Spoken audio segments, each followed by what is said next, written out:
dance ensemble, and you originally wanted to be an actress. So, looking back, talk about your Iona experience and how Iona impacted the trajectory of your career. I have to ask. I asked if anybody wanted to talk cars, and I got some hands. Anybody want to talk beauty? Probably have a little bit of Beauty music. products? A little bit of beauty products. Don't be shy about At the least beauty a few. products. Any Iona players in the group? Nice. Hey guys. Does the black box still exist? Yeah, that's a cool space. Yeah. So, sorry. The question was how the experience and how it shaped me. So, we had just built the building across the street when I was here. The So student union, yeah, well, the one that has the big theater space in it. the Murphy Center. Murphy Center. Thank you. And so I got to dance on that stage right when it was first founded. That's where the dance company would perform, and then the players would be in the black box. And it was awesome being a part of the community. I was a commuter student. I lived at home. I lived in New Rochelle down by Glen Island, and drove my little Vespa scooter, which got me really great parking every time I came. Not purporting that you should drive a motorcycle, but it did get me very great parking. And I very much loved being a part of the players and being a part of the community. I think that was one of the things that was amazing about Iona for me was that those clubs and those communities allowed me to connect with the students because so many of us were commuter students, right? So we were leaving at the end of the day, most of us. I don't know if that's still the case. No, I mean now I know it's more residential, but at the time it was a commuter school. Yeah, and so you needed those communities to connect because you weren't going to do it in the dining hall and you weren't going to do it in other places. And I think those were the places that we kind of found ourselves coming together on a regular basis. And they really shaped me. So prior to my joining Iona, I left the University of Houston with the dream of coming to New York to be on Broadway. And I had this moment where I realized that I was probably good enough to not have to be a waitress and try and be on Broadway, but not good enough to have my name above the marquee. And well, it was nice to have that opportunity in life. It also meant that a struggling actress is always a struggling actress, right? You're auditioning every time you turn around. You're getting rejected every time you turn around. It's a rough life. It's a really rough life. And I still have friends who are in it, and bless them, they are doing the best that they possibly can. But COVID was terrible for Broadway, and a lot of them, it's been a lot of ups and downs in a career. And so I had this kind of self-reflection moment. I was living at home with my parents, and my dad, who is a military man, turned to me and asked me what I was doing with my life and told me to go back to college. And he was right. He was right, but I also didn't even know where to begin to do that. So funny that I work in advertising because I saw an ad for Iona in the newspaper, and it said, if you're a transfer student and would like to get some help transferring into the college, we're here to help. And so I picked up the phone and had a conversation with somebody, and what an amazing moment, because the school was incredible, right? Like the speed with which they helped me figure it all out, transfer my credits, get all of the credits that I needed into the school, and then figure out my path to progressing through what is now the university. When I went here, it was a college, so thank you for upgrading. That's handy. It was an amazing way to join. And you were a first generation student. By a show of hands, who here is a first generation college student? Yeah. So quite a lot of you, right? And so, we still have quite a few, big population of first generation students here at Iona. So talk about how being a first gen student shaped your perspective on education and your drive to be successful.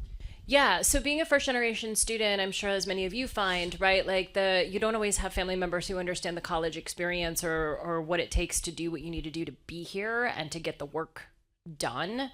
I was very fortunate. My parents did try to go to college. So they actually met at Monroe Community College in upstate New York. They only did about a year and a half before they met each other, got married, and then 4 years later had me. But there was an acknowledgement in my family that college was the thing you needed to be successful, which I think is why my dad had that conversation with me. It was like, go get your butt together and get out there and do something productive with your life. Actually sounds like my dad. Go do something productive with your life. And so that support system was really, really helpful. When I taught here, you mentioned that I was an adjunct here.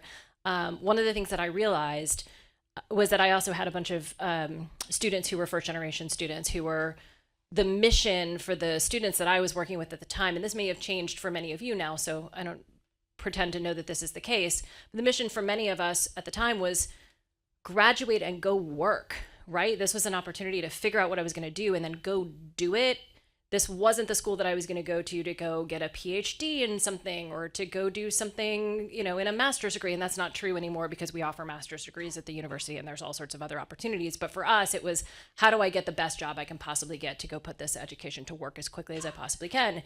And that's exactly what we did. And it's actually how I taught the students as well. My mission with my students was I wanted them to have the base education to be an entry-level employee at the company that I was running. So my husband and I, Alex, who's sitting here in the front row, we started Morpheus Media together.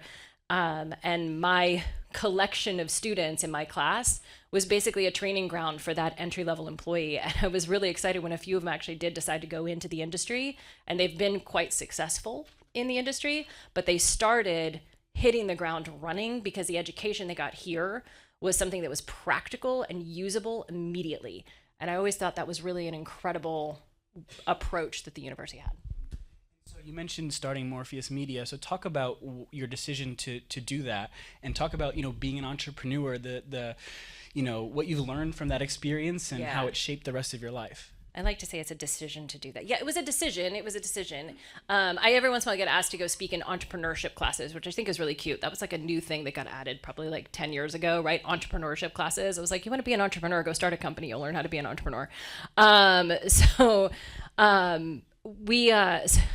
I give the backstory? I should give a little bit of the backstory. So when Alex and I first got married, it was 1999. He was doing a .com startup. I'm going to give a little bit of your life story too. Sorry. He was a lawyer when I married him, a litigation attorney. Do not fight with him. He will win.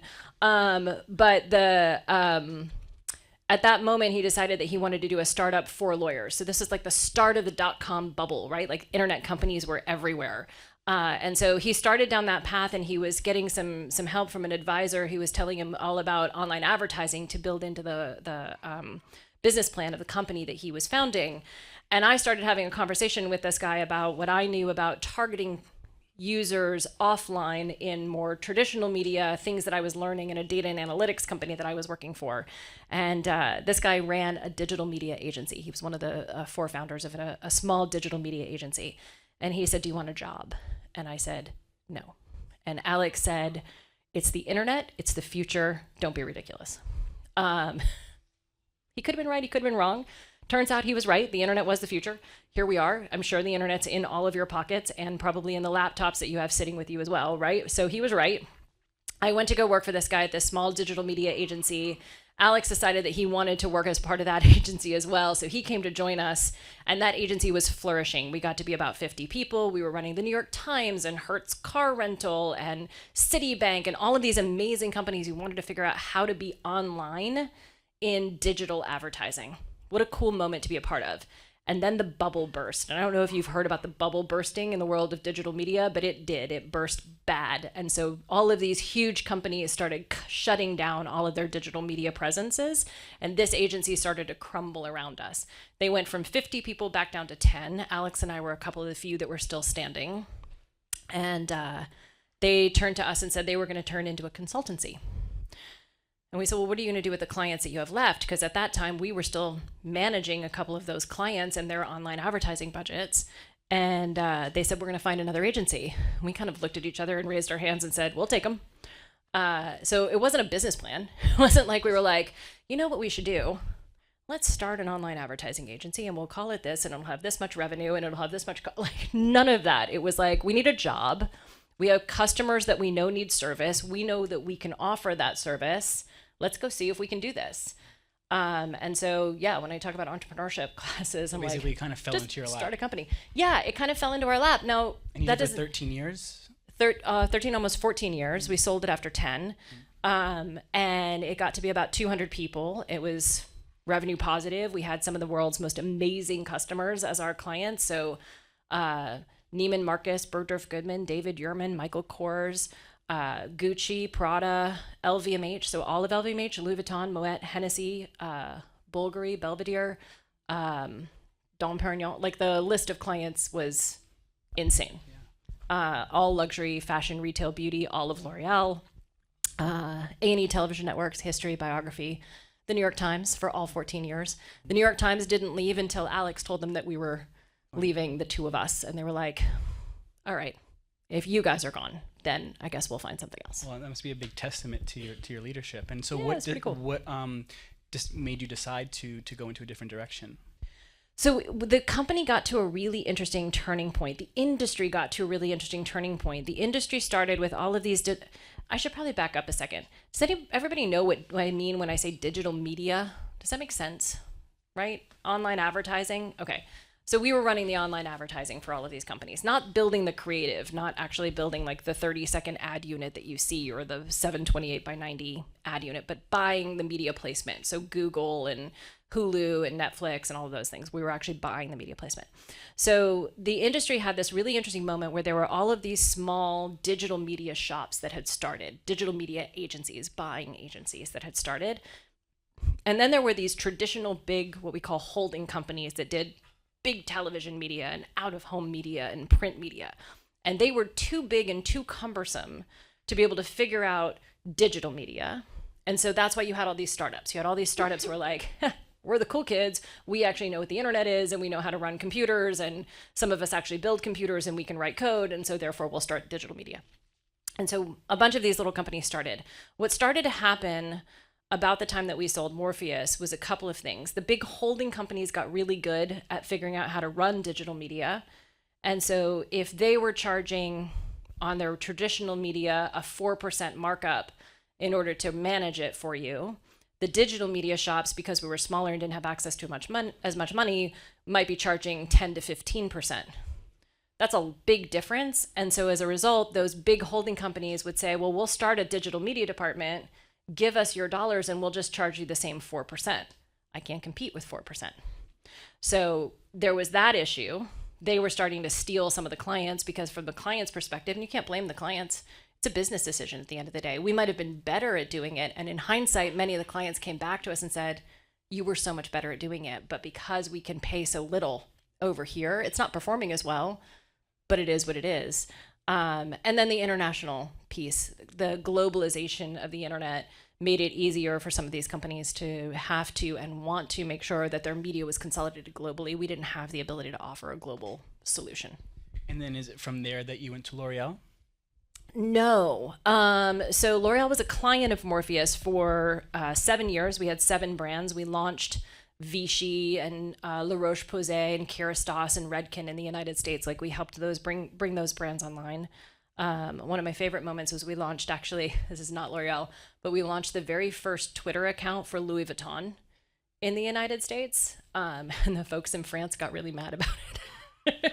We did it with the US team, and the US team was really excited about it because they wanted to be on Twitter because Twitter was cool. Twitter was cool. And then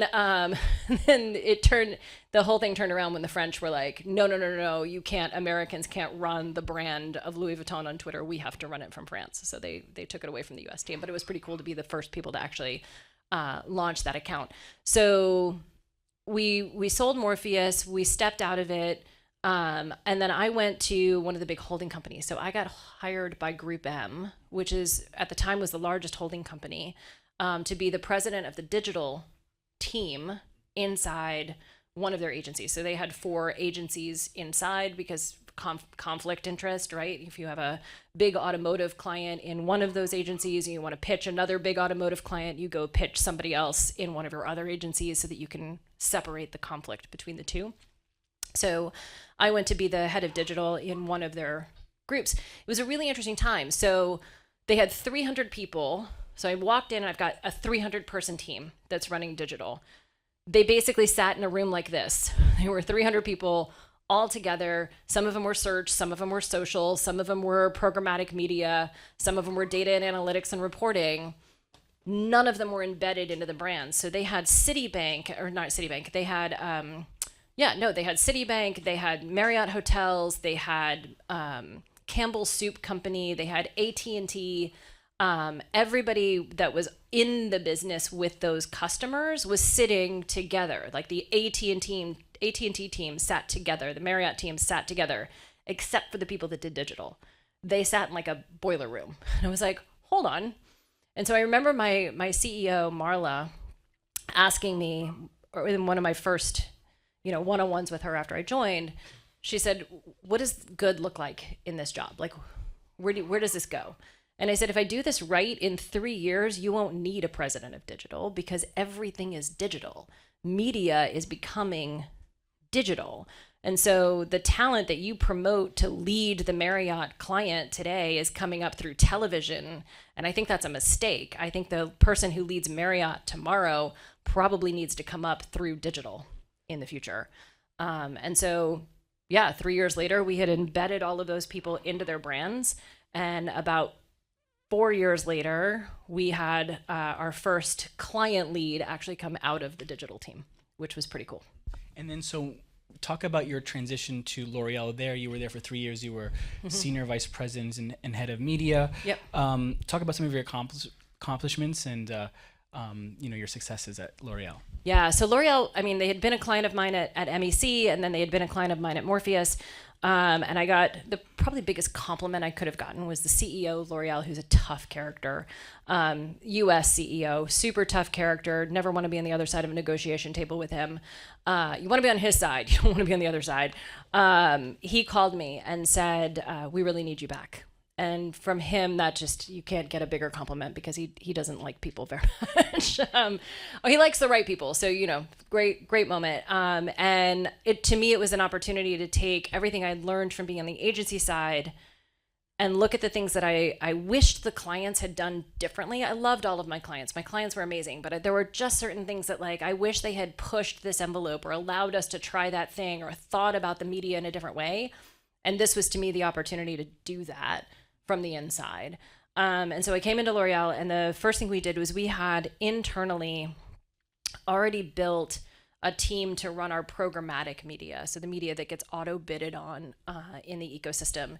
And in doing that, in building that team in-house, we had taken that work away from the agency. That was a big deal in the industry. The industry was not ready for this concept of what we called in-housing, where brands were going to have agency people sitting inside. That was a big deal. But that had already started. When I got there, I immediately did the same thing to search and paid social. And I brought all of those people in-house, and I built a team. I still had people at the agency, but I gave them a different set of responsibilities of managing the back of house of what we did, if you will, the billing, the reconciliation, the reporting. And I had the strategy and the hands-on keyboard optimizations, because if you think about how media is purchased today, it's very digital. It's kind of like bidding in the stock market a little bit. You need people who are in it every day, looking at the numbers and optimizing. You want people who want to play and tinker with numbers. Digital media is all about tinkering with the numbers and the data all day long. It's a lot of fun if you like that kind of thing. You can push knobs and levers and all of a sudden things go up and you sell more product. It's really cool. But if you don't have that speed to move, you can lose out on a lot of potential opportunity. So you then switched from beauty to now automotive. You've been at GM for a little under a year, and your position is a brand new role. And so talk about how you've approached to building this role and leading the global marketing or media strategy for GM. Yeah. So it's been an interesting transition. I love cars. So moving to General Motors was kind of a dream come true. It was an opportunity. I know that you and your dad, right, got you into your love of cars? Well, so yeah. I came home from the hospital in a 66 Chevelle SS 396 convertible in a General Motors love seat. Which was the General Motors car seat back in 1973. I am 50 years old. And we have had General Motors vehicles that we've been tinkering with as project cars basically my entire life. So when I was about 9 years old, we bought a 69 T-top Corvette that was a frame and a body and nothing else. And we brought it home, and my dad and I figured out how to take the body off of the frame, and then we did what's called a frame-off restoration. So from tip to tail, we redid that entire car. We bought a 1975 truck engine that's a 383 that we had bored and stroked so that we have a little bit more power in it. And every nut, bolt, and fastener in that car was polished stainless steel, because my dad worked for a company called Windsor, which sells nuts, bolts, and fasteners to the automotive industry. That car drove me to my wedding, because why do you need a limousine when you have a red Corvette? And it's in Cadillac. It's in a Cadillac red, which is a really fire mist red, which is a really cool color. My dad changed the hood. I have to have a conversation about that. I put a gold stripe on the hood. I hate it. We'll fix it later. So yeah, I love cars, and I've tinkered with cars my entire life. As a matter of fact, when Alex and I first got married, I was driving a 68 Chevelle. We sold the Chevelle, and we bought a series of other things. We currently have a 65 Pontiac Tempest. I was just about to ask you what you currently drive. So Yeah. We've got a 65 Pontiac Tempest that Charlotte insists we have to keep because she wants to. It's my daughter also in the front row. So we'll hold on to the Tempest, maybe. We'll see. So it depends on how good her grades are. No pressure. No pressure. So GM has been really interesting. So the phone call to work for GM wasn't really a phone call to work for GM. GM had a new global CMO, Chief Marketing Officer, named Norm DeGreve. Norm came from CVS. So the whole transformation you've seen about CVS over the course of the past few years, where they've actually become the largest healthcare company in the country, and they got rid of cigarettes out of the store. Like you can get your vaccinations done there. Like the CVS health care, of all of the different pharmacies, it definitely feels like it's more of a care facility than probably most of the others. That was all driven by Norm as the chief marketing officer to really try and accelerate their business. He did an amazing job. He had worked on and around the General Motors business on the agency side before, similar to my L'Oreal story, and they asked him to come back and be the global CMO. He called me. We didn't know each other yet, but he called me because he had heard the stuff that we were doing at L'Oreal was really cool. He was like, I hear you're doing things that are different from the rest of the industry. I hear it's going really well. Every time I talk to somebody in the industry and they say, who's doing it well, their answer is L'Oreal, and they say I should talk to you. So I wanted to talk to you. What are you doing that's so interesting? Can you share with me? Because I'm thinking about reorganizing my organization. I just want to know what I should be looking for. I said, sure. So we have this conversation, and I tell him all about what I'm doing at L'Oreal. And I said, look, as you think about your organization, I know some of the people who are in the media team currently in General Motors. If you want them to talk to me, you're not competitive. I'm always happy to help. Here's a picture of me with my 69 Corvette and my wedding dress with the plate as my name. I love your business. And so I'm just happy to help. And this is one of the things that happens in our industry a lot is like these big companies, as long as you're not competitive, AT&T is not going to share information with Verizon. And I'm certainly not going to share information with Ford or Stellantis, but if you're non-competitive, there is this opportunity to learn from each other. And so why not have that conversation? And he called me about a week later and said, do you want a job? And I went, no. But maybe actually the opportunity to work on a business that I have been personally passionate about for my entire life, bring that kind of full circle, and also bring all of my media and marketing and advertising knowledge together under a leader who seemed like a really incredible, like everybody I asked about, what do you think of this guy? Was like, he's incredible. You should work with him. And that's the answer you want, right? You don't want somebody. If you're going to make the investment of changing to a new company, you want to make sure that you trust the people that are leading the organization. Totally. You don't want to work for bad humans. Life is too short to work for bad humans. You got to do your homework just as much on the company. Absolutely. And the people, right? The company and the people. Yeah. You want to know who it is you're working for and what they stand for and what they're about and how they've treated other people in the past. And all I heard about Norm was that he was a great leader. And so far, knock on wood, he's been exactly what I expected to be. So transformation inside General Motors is really interesting. Norm has been taking us through a huge marketing transformation. So being more data-driven. The auto industry has a tendency to, in an advertising world, has a tendency to come across as it's all about television. It's very traditional. It's, Super Bowl ads, and it seems just very staid. And people don't think about auto doing things that are exciting or interesting. When was the last time you saw an auto ad on TikTok? Probably not often, right? And if it is it really a good ad on TikTok, or is it just an auto company trying to do something interesting on TikTok? Probably the latter. So the opportunity for Norm and I to come in, for me to take all of the cutting edge, how to reach the newest, latest consumers with the latest, newest technology and platforms that I was getting from L'Oreal, him with his vision on what we could do from a creative perspective to have a different voice and talk differently about automotive, just seemed like a great opportunity. On the media side, I'm going from a 16-person in-house team to a 110-person in-house team by this time next year. So I am blowing up what we do for media. I'm bringing a lot of it in-house like I did at L'Oreal.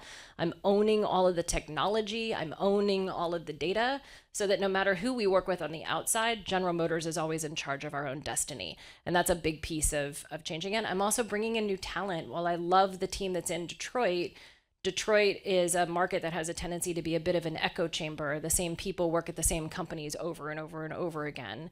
And even they will tell you, if they don't have any experience outside of the auto industry, that they probably need it. And so we're looking at building rotational programs where they can come work for companies in New York for a bit. We can get companies in New York to come work in Detroit for a bit and get that kind of cross-pollination. And so was it difficult transitioning from the beauty industry into the automotive industry? Talk about some of the challenges or surprises that you've encountered. Beauty to auto, no, not for me, because I was so excited to be a part of this business. There's things about auto that I didn't know that I had to learn, right? So the way the auto business works from an advertising perspective, there's the money that sits at the national budget that General Motors actually runs. Then there's money that sits from the what's called local marketing association. So if you see an ad right now and it says, come visit your Northeast Cadillac dealer, that Northeast Cadillac dealer is not it's not Pepe Cadillac up in White Plains. It's Pepe at a bunch of other Cadillac dealerships in this general area in the Northeast who are putting money in to pool their money to buy better advertising together. That's their money, but we oversee it. So that creates a complication. And then there's the actual dealer. So John Pepe, Frank is the pizza guy. John Pepe actually buys his own advertising, right? Like he's got an advertising team and they buy just for Pepe, Cadillac, Genesis, Mercedes, etc. He's an Iona graduate, by the way. Is he? Pepe's the one here in Worcester, in White Plains. Yeah. Oh, I'm supposed to have dinner with him in a couple of weeks. We'll have to talk about that. You have a connection. All right. So it's an interesting way that all of the money gets spent. It makes my life really complicated because I don't want to serve you 15 ads. I want to serve you like one or two. Because after I get past that one or two, if you're not interested, everything else on you is wasted. But because they're running money and then there's this middle organization running money and then we're running money at the national level, because of the lack of connectivity, you end up seeing more ads than you should. So there's a lot of waste in the system that it's complicated to figure out how it actually gets solved for. The beauty of the auto industry, though, is I know exactly how many cars sold yesterday. Like literally at 4 o'clock in the morning, I get a report. I try not to wake up at 4 o'clock in the morning to read it, but sometimes that doesn't work. Because I'm excited and I like what I do. And I get to see how many vehicles we sold yesterday of every make and model at what dealership and where, so that we can make sure that we're on target to actually meet our projections and our goals. So kind of fun. Talk about cars. I can't tell you that. Wait for our earnings report. It's coming. They are the leading auto maker in the U.S. Yes, so we are the number one auto in the U.S. All right, so GM's... And number 2 in EVs. Well, talking about EVs right now. So GM's CEO recently said in an interview that GM would absolutely catch up and become the U.S. EV leader by 2025. This came after it was reported that GM's EV sales are gaining momentum as its new EV lineup is continuing to roll out. So talk about GM's transition to the electrical vehicle market and the opportunities that presents the company. Yeah, I think it's tremendous. So Mary Barra is our CEO. It's incredible to work for her. She's been the CEO for over 10 years. She was just named, I think, Fortune's most powerful woman in the country. And she's a badass, I'm not going to lie. Not just because of her leather jacket. She does often wear a leather jacket, though, and I think that's pretty cool. So the company's been on this incredible trajectory of electric vehicles. It was a commitment that she made many years ago. So when you think about electric vehicles, there's kind of 3 different major versions, right? There's truly electric. So what we produce is mostly truly electric. There's plug-in hybrid, and then there's hybrid. And so the hybrid that's in the middle means you don't ever have to plug it in, but it has an electric motor and it has a gas motor, and it has to go back and forth between the two. And those are the cars that you'll get a lot of range on. We don't produce those, and we won't produce those, in part because there's regulations and goals that we have, not as a company, but as a country, to actually achieve certain carbon emission goals throughout this country. In order to do that, the hybrid vehicle that doesn't plug in actually doesn't do that. Somebody was telling me the other day that we need more. I don't know how true this is, so somebody can fact check me on this. But they said we need more electric vehicles because we need more places to store battery or to store energy. Because part of our challenge with our electric grids is they will get overloaded if we continue to push them out. But if you have more vehicles that are electric, then there's places to store them in all of these batteries. I was like, that's an interesting theory. I have to go check that one out. But the reality is we built our own battery factories. We built our own battery platform so that we could really dive deep into this electric future. And we've been tinkering. Actually, the first electric GM car, I want to say, was made in like 1950.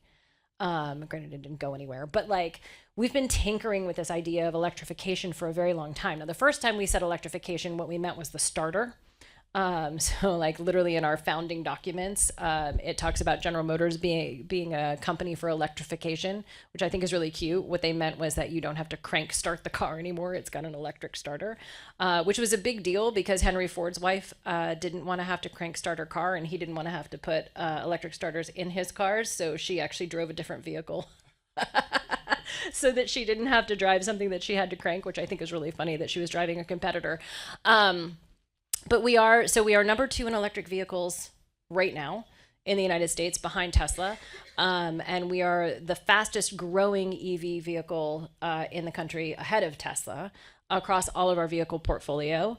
The fact that we have our own battery factories and our own battery platform allows us to continue to iterate on that future and make sure that we're delivering it. We have, I know we have announced that we will do some plug-in hybrids.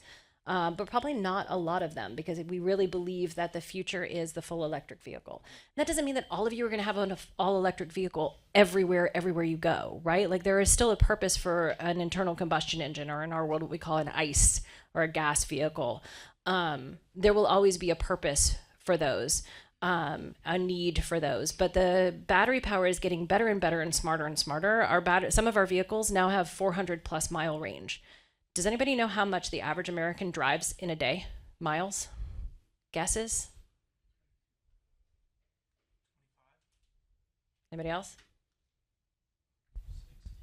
60? So right between, about 40. So the average American drives about 40 miles a day. You don't need a 200-mile vehicle, like especially if you're plugging it in at home.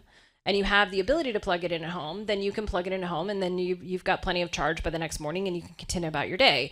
Now, the challenge is getting the infrastructure to get the chargers in the homes, which I think is actually I'm in the middle of a conversation with the company that runs the MLS, so the housing listings, to make it a checkbox that you have electric charging in the home. People list it, but it's not actually a checkbox that you can filter on.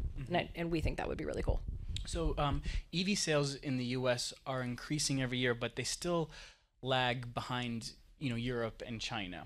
So how are you and your team and GM as a company marketing to kind of change the consumer behavior and convince the American public to adopt an electric vehicle?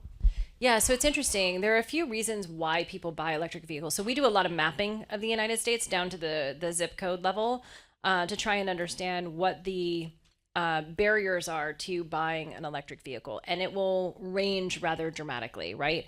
And this isn't a red state, blue state problem, although sometimes it gets listed as a red state, blue state problem.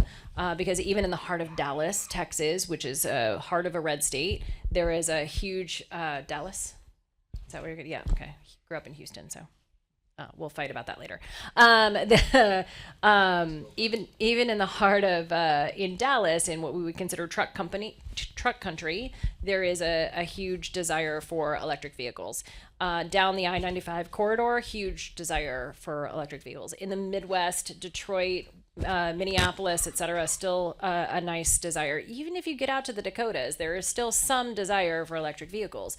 The reason people desire electric vehicles and or the opposite side of that, the reason that they're worried about electric vehicles varies. So you'll have a population that says, I want to eliminate greenhouse gases and I want to do what's right for the planet. That's the first population that got excited about electric vehicles. And then you have the population that gets excited about electric vehicles because they just want to be energy independent. I don't want to be reliant on gas prices going up and down and all over the place. And I want to be able to plug in my vehicle and never have to stop at a gas station again. And if you have that opportunity, it does make your life a lot easier. You can go home, plug in, and be on your way. I just had lunch with someone today who was telling me about their all-electric road trip And they road tripped from here to Orlando and back. She said, we would stop for like 30 minutes, time in around lunch, and then just get back on the road. And it was like, so no issues with range anxiety or any of that? She's like, no, the car is great. It tells me how long I have. It tells me where the next charging station is. It tells me how long it's going to take to get to that charge. It tells me if there's a spot open when I get there. And so, no. So it seems like there's some misconceptions that people have about EVs, and how's your team trying to educate the public? So it comes out in our creative assets, and then it comes out on making sure that we're putting the right messages into those right zip codes, right? So the marketing gets really, really specific down to the people that we're trying to get to, or at least down to the zip codes that we're trying to get to. We don't want to get to individual one-to-one, but we want to get somewhere to a cohort level of about 50 to 100 people to say, this is why you shouldn't feel bad about this or shouldn't be nervous about this. Range anxiety is the biggest thing, right? Like the fear of running out of electricity while you're driving. It's funny because when was the last time any of you worried about running out of gas? Okay, but why? Yeah. But you can fix that problem, right? That's true. And you, depending on how far you needed to go, you could probably fix it in 5 minutes with an electric vehicle too, if you just needed to go another 10 miles before you got to your home charger, right? It's going to take new behaviors. It's going to take new behaviors from consumers. But I think what's interesting is, Alex and I grew up with cassette tapes. How many of you use cassette tapes? Yeah, exactly. So like technology changes. Is anybody still using a flip phone other than the new Samsung flip phone? No, probably not, right? You don't have an in-car phone that looks like a brick, but we did back in the day. So the technology changes over time and you adapt to it. We adapted to induction ovens and induction stoves. These things eventually start to become the norm as part of society. And one of the programs that we worked on with Netflix, which I think was really interesting, it was before I got there, so I can't take credit for it, but I think it's a fantastic opportunity, is any new program that Netflix produces that is a Netflix production. So keep in mind, like if they buy Seinfeld and decide to run Seinfeld, that's not a Netflix production. But if they're making a Netflix original and it is set in the modern times, then we want the cast, if they're driving vehicles, to be driving electric vehicles. This is how you change consumer behavior, is by showing people that it doesn't need to be something that you worry about. It's the same reason why in modern times you don't see actors or actresses on screen smoking, because we wanted to, as a country, cut back on how much people smoked. And if you make smoking look cool, that's a problem. And so the industry cut back. If you show somebody in a vehicle, they have to be putting on a seatbelt because it's a law and it's a safety requirement.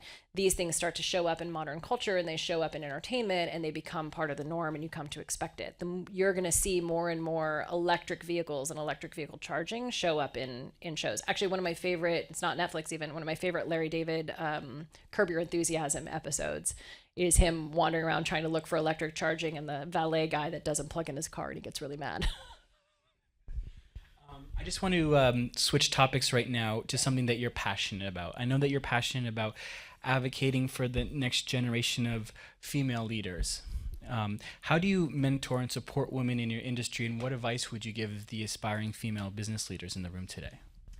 Yeah, I mean, I love having mentorship conversations with team members, although we try not to call them mentorship conversations. I think the concept of mentorship is really interesting. There are a lot of companies that do formal mentorship, and I every once in a while get somebody who asks me for a formal mentorship. And I love the opportunity to do that, but the reality of my schedule is spending time doing a formal mentorship is sometimes really difficult. But a one-off, like, hey, do you want to grab a cup of coffee and just talk about life and what's going on and what you're thinking about your career in a place and time that doesn't mean that you have to worry about me trying to solve a problem for you, but I'm just here to listen to that problem and give you advice on how to think about it maybe differently.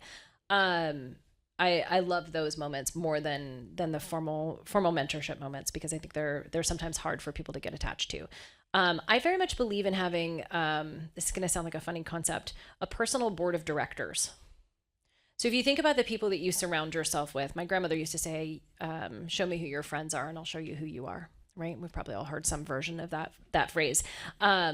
I love the idea of having people that I go to for specific things who are my personal board of directors. If you think about building a corporate board of directors, you often want somebody with marketing experience, somebody with finance experience, somebody with, engineering experience, somebody maybe with technology experience. You build a board of directors to surround a CEO and an executive team at a company to have different layers of experience that'll help enhance the work that they do and give them advice in areas that could help benefit that company. Doing that for yourself is also really helpful, right? So, I mean, I'm fortunate I married one of my personal board of directors. So if I need legal advice or I need advice on, how to manage my work-life balance, I've got that built in. And he's also a chef, so that comes in handy too. But that's not part of the personal board of directors. That's just my personal benefit. But I also have friends who have had big, high-powered careers, and I have folks that I turn to who are other women in the industry who have had to deal with being the only woman in the room. My advice I would say it's not my advice to just the women in the room. I think it's my advice to everyone in the room is be curious, find those people who can help answer those questions and develop a rapport in a relationship, even if it's just the simplest of check-ins. Can I grab a coffee for 10 minutes? Just ask for 10 minutes of somebody's time and keep it to that 10 minutes and say, I've got one question for you, and that's the only thing I want to talk about today. And can you just help me brainstorm this one thought? Those moments, I think, are really beneficial for you shaping and starting to develop your thoughts about what you want to do. I have a friend who makes the recommendation, and I love this a lot. If you're thinking about your career and you're thinking about where you want to go next, and you don't know what it is, have 100 conversations. I know that sounds like a crazy number, but have 100 conversations, whether it's with a professor or somebody who works at another company, not looking for a job conversations. You may be looking for a job, but not looking for a job conversations. Just pick up the phone and say, I'm curious to know more about your industry. I'm curious to know more about your career path. I'm curious to know more about the thing that you did here, there, or the other place. Those conversations will help you shape what it is that you're looking for and define what it is that you ultimately want. And you'll be shocked that the process of doing that also helps you shape the conversation you have when you are in an interview. Now you know what people are looking for. You know what made somebody else successful. You know what to call on your experience that'll help you have those conversations and sound exciting and interesting to the person that you're having an interview with. And so, speaking of interviews, many of the students here in the room tonight are getting in the process or should be thinking about getting internships and for the seniors, obviously, their first job right out of college. Talk about, as someone who has hired a lot of people throughout your time and, in your career, talk about some of the skills that you look for when hiring a candidate and what makes a good candidate stand out. I definitely look for that curiosity. I like people who are excited and curious to ask a lot of questions. Like, I want to understand how that works. In our business, in my business especially, it's really easy to rely on the report that somebody gave you. Somebody delivered you a report, the agency delivered you a report, you see the numbers. But if you don't know how those numbers are calculated, if you don't understand the pipes that gave the data that created that, you could be relying on information that other people gave you that maybe isn't correct, or maybe you don't know the right questions to ask. And so I love it when somebody's like, I just want to understand how that works a little bit better. And I do it to our engineers. I'll go into a meeting where I'm sitting with a bunch of folks who actually engineer our vehicles. I did this at Cadillac recently. And they're in the process of building cars for 2029, right? I'm seeing like clay bodies of cars for 2029. There's some really cool stuff coming I can't tell you about. Sorry, that was totally a tease. But I'm asking all of these questions, like, how is that door handle going to work? How do you think about like pressing that in? What does that mean from the like structural integrity of the vehicle? They're like, this isn't your job. And I'm like, I know, but like, I'm just so curious, right? And that curiosity gets them more excited about their job and more excited to share. So I think you find that those curious questions matter. What do I look for when I'm interviewing folks? Like I said, it is that curiosity. I want you to have questions for me about the job, about my leadership, about the team. And I want you to be able to articulate, we talk about this I'm going to see if I can get this right. We talk about this in General Motors in what's called a STAR format. It's the situation, the task, the action, and the results. Mm-hmm. Yeah. So think about your stories and what you can tell. So if I ask you a question about, tell me about a time that you blah, blah, blah, think about it in that STAR format. What was the situation? What was the task? What were the actions? What were the results? Keep it tight. Answer the question and get out. You have 30 to 45 minutes with me, maybe 60 if you're lucky. You want me to ask as many questions as I possibly can. The more I ask you, the more I know about you. So don't ramble on in the answers. Keep the answers tight. Get to your point. Make it concise. That also tells me that you know how to articulate a quick story, and that's going to be really beneficial in the business as well. So we're actually almost wrapping up at a time, and so before we move it to Q&A from the students, just ask a couple questions. Just any final, words of wisdom or something that you'd like to share that you didn't get to today. Anything that you think that students should know as they get ready to embark in the next chapters of their lives. So my journey has not been one that was particularly well planned. But I think that's actually been a great thing for me because I've been open to all of those conversations and opportunities. I had a boss once at Publicis, a guy by the name of Dave Pensky, who said, have every conversation. And I had been doing that already, but I had never really thought about it in those terms. And your future bosses will hate me for this, right? Because nobody wants to lose their current employee to another job opportunity. But the grass is always going to seem greener if you haven't had the conversation. Sometimes having the conversation tells you that the grass you're on is pretty darn green. Sometimes having the conversation helps you think about what you want to do differently in the job that you currently have and help you accelerate in that job. But I think having the conversation, again, allows you to continue to refine what it is you're looking for and what you want to do. So have every conversation, be open to new opportunities, and especially when you're young like you guys, take the risk. Alex and I took that risk to start Morpheus at the perfect time in our lives. We were young. We didn't have children. There were no penalties if we got it wrong. We were both, knock on wood, fairly employable and could have gone to do something else if we absolutely had to. If we hadn't taken that risk, we wouldn't be where we are today. And I'm grateful we did. Awesome. So we have about 5 minutes or so left. So I just wanted to give our students an opportunity to ask you a question if they wanted to. So if you would like to ask a question, just raise your hand, and I just ask that you stand up and just say your name. Liz will be coming around to just hand the mic just in case we have any, or just project your voice. Hi, I'm Edmund. I have a question about your startup company, Morpheus. Yep. When you started it off and it went over the years, was there any downfall towards it, and what did you do to overcome that fall within the company? Yeah, so there were a couple of, somebody once told me you've never actually been an entrepreneur until you've been sued. I agree that that's probably true. There's a lot of ups and downs of running a company. There's the moments where you're on fire because you've got the new client and everything's exciting, and there's the moments where the client fires you and you're like, oh shit, what do we do? There's the moment where you've got your first HR complaint, you've got an employee that did something stupid, you've got an ad campaign that spent more than it was supposed to because somebody didn't set the parameters right, and now you need to give several $100,000 back to the client because your employee set something incorrectly. There's a lot of ups and downs. You have to take each of them one by one. You cannot let those peaks and valleys define the business. You have to let them be the moments that I'm going to share a side story. Here's a side quest story for you. We went on vacation as a family to Tulum. And we were out wandering around. We wandered into a little shop to get some food, and Alex left his wallet on the counter, and by the time we came back, it was stolen.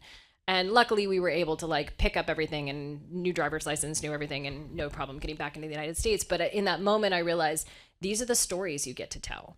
If you went on vacation and everything worked perfectly, it wouldn't be interesting. Part of the interesting part of that vacation was that we had to deal with the fact that his wallet got stolen and we had to go do all of these other things, right? So I think as an entrepreneur, when you're running these businesses, it's okay for those things to go wrong. It's what you do after. It's learning from them and trying to protect for them in the future that will continue to let you succeed, but don't let them tear you down. Thanks, Edmund. Question for you? Just project your question. Yeah. So my name's Jack. I'm a sophomore. So I have a bunch of questions. Okay. I'll pick one. Just Jack one. has a bunch of questions. Go ahead. When starting a company, how do you maintain customer relations? Ooh, yeah. So you have to spend time with them. Like that at the end of the day, spending time with your customers is the most important thing you can do. I still very much believe in FaceTime. I'm a remote employee and I work out of Bronxville, New York, but I go back and forth to Detroit. Even with my team, you have to spend face-to-face time with people, and you have to develop the relationship. I always argued with our team that if a client likes you as a human first, they will forgive you the mistake. But if they don't like you as a human and you make a mistake, you're going to lose the business. So make sure you make those human connections. So when you were taking that risk, where you're talking about as being a good businessman, you have to take a risk, or a business person, you have to take a risk. When did you know that you were going to go all in? And when you did go all in on that risk, where did you? What were you thinking in that moment, or like what helped you to keep going on that?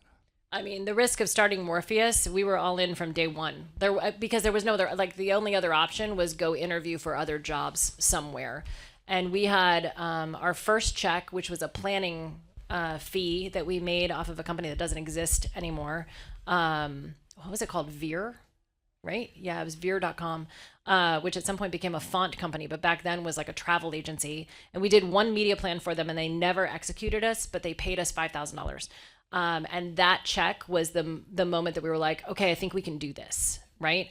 But really we had to pay our bills. And so it was the hustle. Actually, that's, I talked a lot about curiosity. I'm going to say that too. Have curiosity, but have hustle. Like have hustle. Get out there and like to have the curiosity, but then go do something about it. Get excited about it. Go like think like what could I be doing differently or more interesting that could help solve this problem in a new and interesting way. Because that's where that I'm going to go jump off this cliff and see if I can make it happen. That's where that comes from, is that hustle. And that's actually one of the things we always looked for in our employees, were people who had that hustle. So when we started Morpheus, the employees that we hired were not people who knew how to do online advertising, because in truth, the course that I taught at Iona didn't exist yet. So there was nobody that knew how to do online advertising. We hired a guy who was a manager of a Sears Roebuck store because he knew how to manage people. We hired 3 guys who were all in a band together that had toured Europe and Asia and were famous in Japan at the time. They were awesome. One of them was also a Starbucks barista, and the other one had an engineering degree, and so he could tell us like how things would break with a spiral fracture. It was fascinating. He ran our data and analytics practice. The Starbucks guy ran our search team, and the Sears Roebuck guy. We also had a male model. He was a super search nerd, and so he was great at that too. So we hired people who had no idea how to do what we did. What we did hire for, though, were people who were super curious and had a hunger to go do things that were interesting and different, and then we taught them how to do it, and they wanted to learn. That's really what they wanted. They wanted to learn. So if what you're learning in college right now is how to learn, never forget how to learn. Always be learning. My mother would tell you that, going back to her time when she was working at LOreal, which has ultimately brought us to New York, was her job with LOreal. She would take every entry-level Excel class. The woman was an expert in Excel, truly an expert. I dare you to find somebody who was better at Excel than my mom. And yet she took every entry-level Excel class. And I would ask her, why? Why are you wasting your time? You could teach that class. She goes, because there's always something that somebody does that's slightly different than how I do it that I might learn. And it's always that interesting little hack that gets you over to the next thing. Thank you. All right. All right. But then we'll we'll end with it. Okay. Short one. So you mentioned that report that you get at 4 a.m. Yeah. Is that Cadillac to dealership or dealership to consumer? No. So the report that I get, he asked about the report that I get at 4 a.m. So the report that I get at 4 a.m. is every dealership in the country rolled up, actually at dealership level, but I see it at dealership level, I see it at local marketing association level, and I see it at the Cadillac level, and I see it by nameplate. So I see the Lyric, I see the XT6, the XT4, the XT3 down the list. Yeah. Oh, sorry, XT3, X4, 5, and 6. Yeah.